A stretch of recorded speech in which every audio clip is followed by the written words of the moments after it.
Welcome back to One Comic Book a Day, where we're covering Superboy issue 7 and the first story Around the World with Superboy. This is not the first story that has referenced Around the World in 80 Days, and it probably won't be the last. I think both Superman and Superboy have done stories that reference the Jules Verne classic. This is a story that isn't much of a story. It's actually all written for a contest that was introduced in Superboy 4. I didn't bring this up. It's actually the cover of Superboy 4, where they had a little contest and there would be a boy and girl winner who would get to appear in a Superboy comic. And as a concept, that's a lot of fun. You get to be drawn into a Superboy comic and hang out with Superboy with your name mentioned many, many times, especially by Superboy. And it's probably fun for everybody else who dreamed of this happening. I mean, it's cool. I would actually love to be drawn in a comic to be hanging out with Superboy or any of the DC heroes, even Ambush Bug. Think we could be really good friends. It's just not a particularly compelling story to read. It's not a story.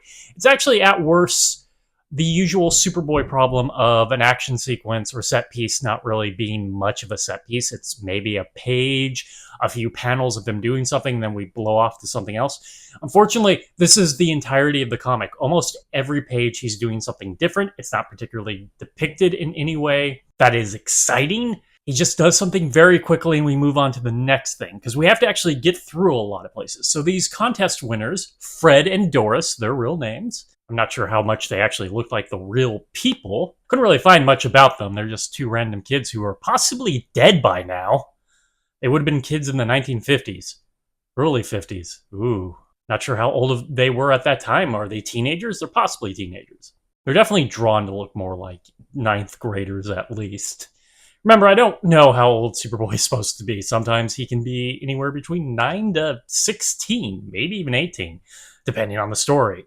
So essentially, he's given them a puzzle to solve as he takes them around the world to different places that they need to solve, which they don't solve. He solves it for them at the end. So there's actually no work done in any sort of actual conflict. There's like slight conflict, like wild wildebeest for a second that he lassos.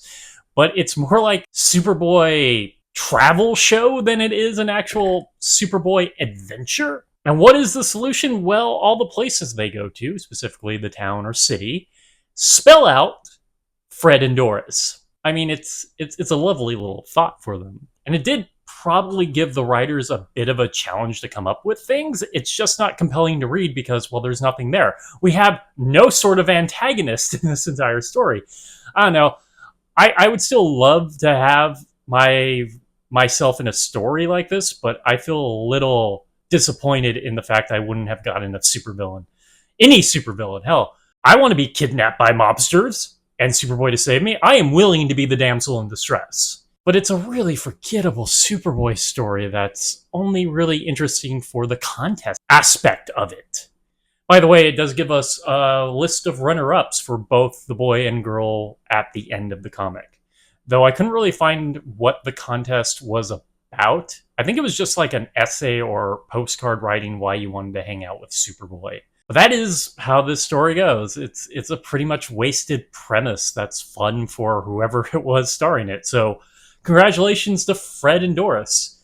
By the way, my face is in that one like secret Avengers comic where people submitted their own little selfie photos to be in a collage at the beginning of the issue. So I have my fun with that, even though I'm like one of hundreds, if not thousands of faces. Okay, that is it from Superboy issue 7, Around the World with Superboy. If you enjoyed this video, please like and subscribe, hit the bell icon to get notifications when a new video goes up. I do this Monday through Friday, but Friday is the Bat Friday where I cover a Batman story, neither Detective Comics or Batman. And until next time, let us ponder the question, whatever did happen to the boy of tomorrow.